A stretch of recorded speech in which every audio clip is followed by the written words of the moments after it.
Good morning, Lauren Witz-Grieber with Witz Real Estate. What is an appraiser? What do they do? Most people really probably already know this, but if you don't, an appraiser is the one that determines the value of the property.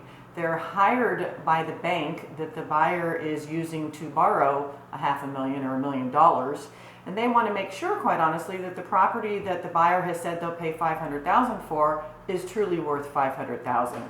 It's a risk management situation.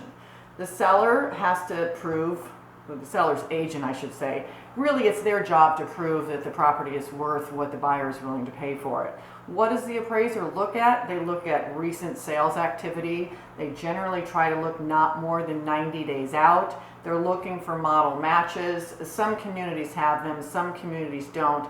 And if there aren't model matches, they try to stay within a 1 mile radius of the property that's in escrow.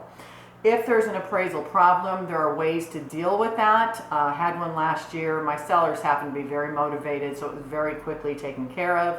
But keep in mind that frequently the appraiser feels that the biggest important weighing factor on the value of a home is truly what a buyer is willing to pay for it. Now, if a buyer is willing to pay $100,000 more than the sales data shows it's worth, the appraiser's not going to give it that value. But if the appraiser's kind of off sometimes by like what they feel is maybe $5,000 or $10,000, sometimes they will give it to the buyer because they do say the buyer's willing to pay for it.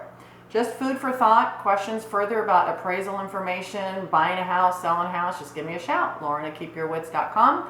Remember to always keep your wits about you when buying or selling your home. Have a great day. Bye now.